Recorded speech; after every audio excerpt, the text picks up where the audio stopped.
Selamat siang Ibu Guru dan juga teman-teman sekalian. Perkenalkan, kami dari kelompok 4 dari kelas 11 MI11 akan mempresentasikan hasil kelompok kami mengenai undang-undang. Perkenalkan, saya Maria.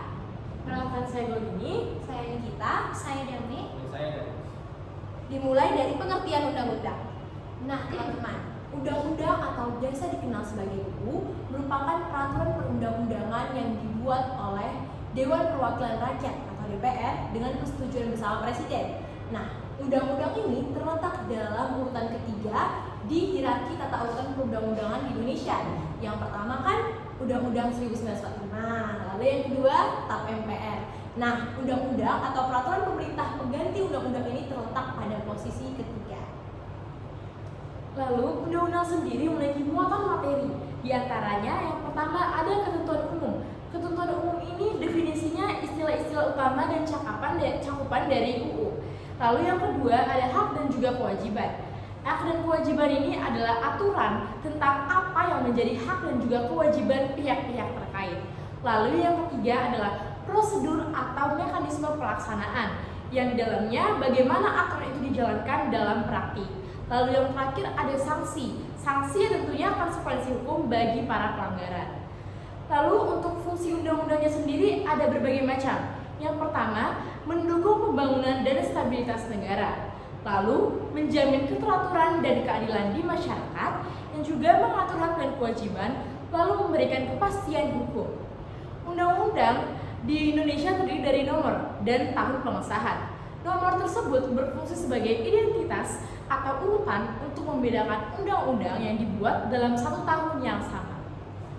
Nah, teman-teman dan Ibu Guru, tadi mengenai pengertian dan juga fungsinya telah dijelaskan oleh Nikita dan Golini. Selanjutnya kita masuk ke contoh undang-undangnya sendiri. Nah, contoh undang-undang itu ada tentang UU ITE di Undang-Undang Nomor 19 Tahun 2016. Perubahan atas Undang-Undang Nomor 11 Tahun 2008 tentang Informasi dan Transaksi Teknologi atau UU ITE, mengatur mengenai transaksi elektronik, perlindungan data pribadi, cybercrime, dan mekanisme penyelesaian sengketa dalam dunia digital. Nah, yang kedua, UU Nomor 27 Tahun 2022, Perlindungan Data Pribadi yaitu UU PDP, mengatur mengenai bagaimana data pribadi masyarakat harus dilindungi dalam penggunaan teknologi, termasuk ketentuan pidana untuk pelanggaran perlindungan data pribadi. Yang ketiga, UU Nomor 13 Tahun 2003 tentang Ketenagakerjaan, mengatur mengenai hubungan kerja, hak kewajiban pekerja dan pengusaha, sistem pengupahan dan perlindungan tenaga kerja. Lalu yang keempat, UU Nomor 5 Tahun 1960 tentang Peraturan Dasar Pokok-pokok Agraria, mengatur mengenai pertanahan termasuk hak kepemilikan, hak guna usaha, hak guna bangunan, dan hak pengelolaan tanah. Lalu yang terakhir, UU Nomor 1 Tahun 1974 mengatur mengenai syarat dan tata cara perkawinan, usia minimal menikah, serta kewajiban dan hak suami istri. Nah teman-teman, di sini saya akan menjelaskan tentang proses pembuatan undang-undang. Undang-undang ini dapat diusulkan oleh Presiden, DPR, maupun DPD. Di sini saya akan menjelaskan tentang proses pembuatan undang-undang yang diusulkan oleh Presiden. Itu dibagi menjadi 4 tahap. Yang pertama, tahap persiapan, di mana Presiden akan mempersiapkan RUU rancangan undang-undang dibantu oleh menteri. Lalu RUU tersebut akan diajukan kepada DPR melalui surat Presiden. Tahap yang kedua adalah pembahasan, di mana rancangan undang-undang akan dibahas di DPR bersama dengan Presiden dan DPR.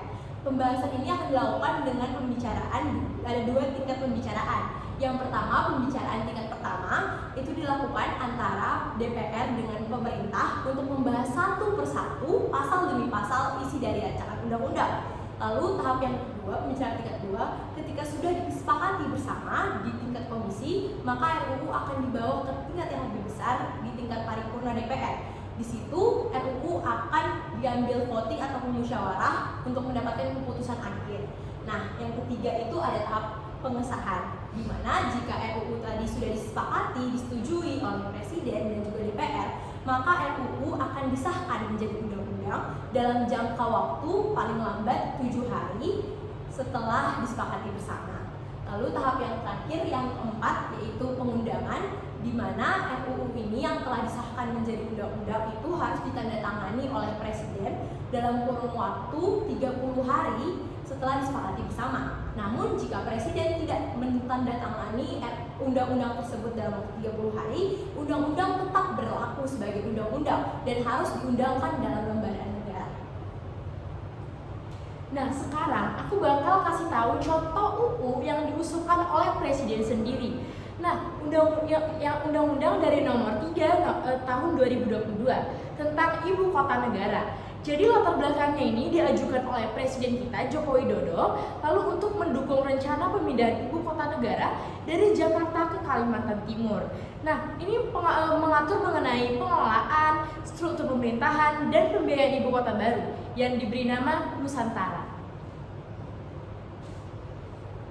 Nah, teman-teman, selain pembentukan undang-undang dari disusulkan oleh Presiden, tentunya undang-undang ini juga bisa diusulkan oleh pihak lain, misalnya dari DPR atau Dewan Perwakilan Rakyat, di mana proses pembentukan ini tidak jauh beda dengan yang diusulkan oleh Presiden. Yang pertama adalah tahap perencanaan. Pada tahap ini, Dewan Perwakilan Rakyat atau DPR menyusun daftar rancangan undang-undang atau RUU yang akan dibahas dalam program legislasi nasional atau disebut juga prolegnas. Prolegnas ini nantinya akan disusun untuk jangka panjang dalam waktu 5 tahun dan mencakup prioritas pembentukan undang-undang berdasarkan kebutuhan hukum yang ada di lingkup masyarakat. Selanjutnya adalah penyusunan. Setelah RUU terdaftar dalam prolegnas, penyusunan RUU dilakukan. RUU dapat diajukan oleh DPR. Setiap RUU yang diajukan harus dilengkapi dengan naskah akademik, kecuali untuk RUU tertentu seperti anggaran pendapatan dan belanja negara atau APBN dan peraturan pemerintah pengganti undang-undang atau Perpu. Penyusunan dilakukan oleh menteri atau pimpinan lembaga terkait yang membentuk panitia antar kementerian dan mengharmonisasikan dan memantapkan konsep dari RUU. Selanjutnya adalah proses pembahasan. Proses ini dibagi menjadi 2 tingkat, di mana tingkat pertama dilaksanakan dalam rapat komisi, di mana anggota DPR nantinya akan membahas dan memberikan pandangan terhadap RUU yang akan dibentuk. Selanjutnya, pada tingkat kedua dilaksanakan dalam rapat paripurna DPR, di mana laporan dari tingkat 1 disampaikan oleh anggota DPR memberikan pendapat akhirnya di sana. Jika tidak tercapai kesepakatan melalui musyawarah dan juga mufakat, keputusan diambil melalui voting atau suara terbanyak. Selanjutnya adalah proses keempat, yaitu pengesahan.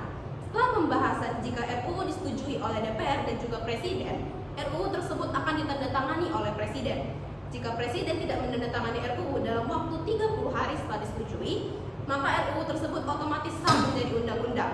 Pengesahan ini juga mencakup penambahan kalimat pengesahan pada dokumen UU yang nantinya akan disetujui. Lalu tahap terakhir adalah pengundangan. Tahap terakhir adalah pengundangan undang-undang dalam lembaran negara Republik Indonesia. Setelah diundangkan, undang-undang tersebut resmi berlaku dan dapat diterapkan sebagai hukum yang mengikat masyarakat. Selanjutnya saya akan menjelaskan contoh UU yang diusulkan oleh DPR.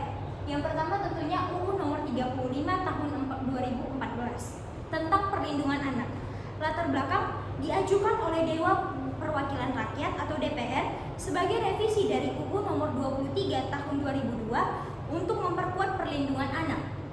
Mengatur mengenai meningkatkan sanksi pidana bagi pelaku kekerasan terhadap anak, menjamin hak-hak anak seperti pendidikan, kesehatan, dan perlindungan dari eksploitasi. Selanjutnya kita lanjut ke proses pembuatan UU yang diusulkan oleh DPD. Nah, jadi yang pertama pengusulan RUU oleh DPD. DPD dapat mengusulkan RUU dalam bidang yang menjadi kewenangannya, yaitu berkaitan dengan otonomi daerah, hubungan pusat dan daerah, serta hal-hal yang berkaitan dengan pembentukan, pemekaran, dan penggabungan daerah. RUU yang diusulkan DPD harus disampaikan ke DPR untuk dibahas lebih lanjut. Yang kedua, pembahasan di DPR. Setelah RUU yang diajukan oleh DPD diterima oleh DPR, RUU tersebut dibahas di komisi-komisi DPR yang relevan.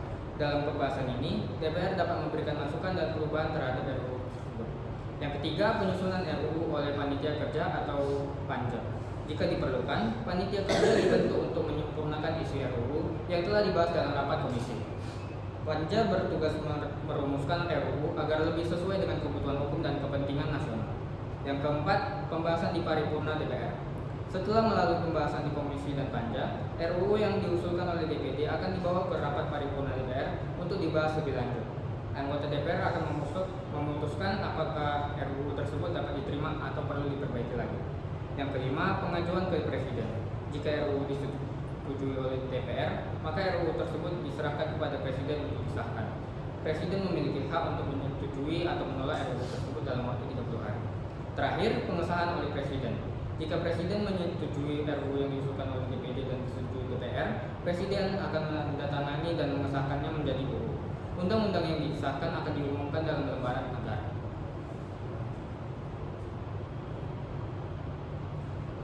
Jadi contoh UU yang diusulkan oleh DPD yaitu UU nomor 23 tahun 2014 tentang Ibu Kota Negara.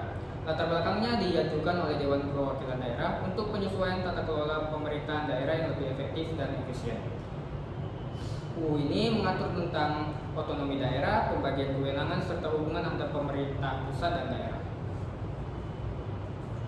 Selanjutnya kita akan membahas tentang proses pembuatan UU yang disebut juga sebagai Perpu, di mana dalam situasi tertentu Presiden dapat mengeluarkan peraturan pemerintah pengganti undang-undang atau Perpu yang juga harus disetujui oleh Dewan Perwakilan Rakyat dalam waktu tertentu untuk menjadi undang-undang yang resmi. Jika DPR tidak menyetujui Perpu yang diajukan, maka Perpu akan berakhir. Dengan mengikuti tahapan-tahapan ini, proses pembuatan undang-undang di Indonesia bertujuan untuk memastikan bahwa setiap produk hukum yang dihasilkan adalah representatif terhadap kebutuhan masyarakat dan sesuai dengan kebutuhan dari konstitusi yang ada. Sekian dari presentasi kelompok kami untuk kelompok 4. Kami pamit undur diri. Terima kasih.